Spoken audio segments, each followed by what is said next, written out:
Hi guys, আসসালামু আলাইকুম। ওদের রানি চাউল আর মসুরি ডাইল সুন্দর করে ভিজিয়ে রাখলাম।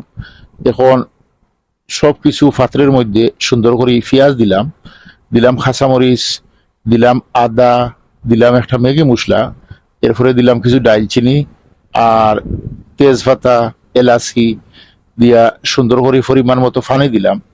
পানি দিয়া কালার লাগিয়ে দিলাম কিছু হলুদ, দিলাম পরিমাণ মতো লবণ, লাগে যদি পরে দিমু, আর কিছু দিলাম আর কি এখন বর্তমানে। তো এইরকম দিয়া কিছু সময় নাড়াচাড়া নাড়াচাড়া করলাম, করিয়া দিলাম রসুন। রসুন দিয়া সুন্দর করে আবার নাড়াচাড়া করে নিলাম।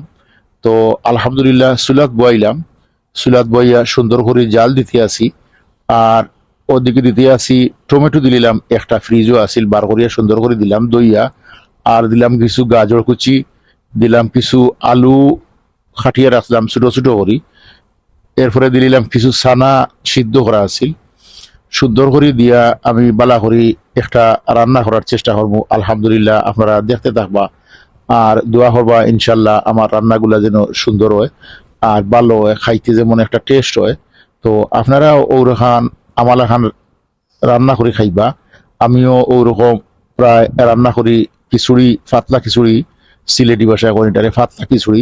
তো আমি এটা সুন্দর করে রান্না করার চেষ্টা করি। আর আর আমরা এইরকম দুপুরে নাস্তা করবো বা সন্ধ্যায় নাস্তা করবো, আপনারা যেই সময় সুযোগ পাইবা এইরকম আমালা খান রান্ধি আপনারা খাইবা।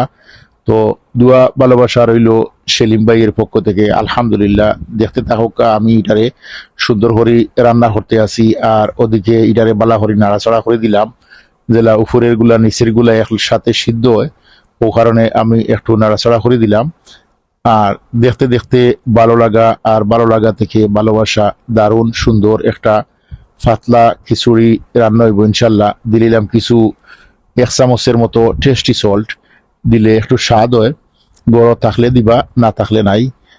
আর আমি কিছু সময় লাগি আলহামদুলিল্লাহ নাড়াচাড়া করিয়া দিলাম, দিয়া এখন দিলাম 1 চামচ জিরার গুঁড়া। আর একটু স্বাদ বাড়া লাগি, যেহেতু নিজে খাইমু একটু বিভিন্ন ধরনের স্বাদ হওয়া লাগে, বিভিন্ন মশলাপাতি আমি ব্যবহার করে থাকি। আর দেখতে থাকবা আমার ভিডিওটা শেষ পর্যন্ত কিরকম আমি এগুলা রান্না করলাম।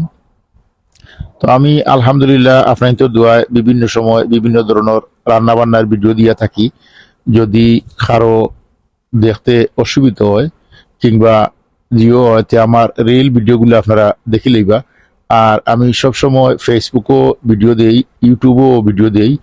আর আমার আরো একটা আইডিয়া আছে সেলিম ভাই পেজ, আর ওটা তো বিভিন্ন ধরনের ভিডিও দিয়া থাকি, রিল ভিডিও দিয়া থাকি, বিভিন্ন ফটো শটো দিয়া থাকি। সব মিলিয়া আলহামদুলিল্লাহ আপনার তো দোয়ায় আমি ভালো আছি। আর আমার লাগি দোয়া করবা, আমিও আপনারা সব লাগি দোয়া করি।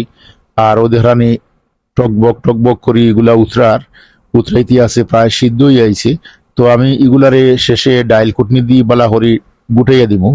আপনারা দেখবা ভিডিওটা শেষ পর্যন্ত। ও হোক আমি ডাইল কুটনি দিয়া বালা করি পেঁয়াজগুলা মিহি বা চাউলগুলা বাঙ্গিয়ে যাওয়া লাগি, সবগুলা বাঙ্গিব। আর চানা আর আলুগুলা আস্তে আস্তে রইব, গাজরগুলাও আস্তে আস্তে রইব। আর মশলাগুলা এইরকম সুন্দর করে বাঙ্গা লাগি, আমি ডাইলগুলা বাঙ্গা লাগি ডাইল ঘুটনি দিয়ে এইরকম গুটিলাম। তো আপনারা কিরকম রান্না করেন পাতলা খিচুড়ি একটু কমেন্টও জানিয়ে যাইবা। আরও দেখানি অনেক সুন্দর করে উতরার। এরপরে আমি কিছু তেল দিলাম পরিমাণ মতো দিয়া সুন্দর করে এগুলারে আবার বালা করে ইয়ে করে নিলাম। আজকে আর গরম ঘি আসিল না, না প্রায় সময় ঘিও দেই, যদি হাতের কাছে ঘি থাকে তাহলে দিবা, না হইলে নাই। এইগুলা এইরকমই রান্না করা হয়। সবে এইরকম রান্না করেন, আমিও ওরকম রান্না করলাম।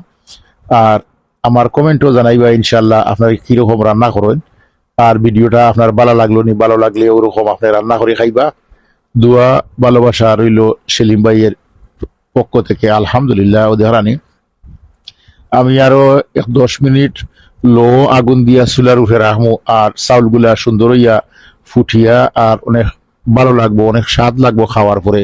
ধন্যবাদ সবাইকে।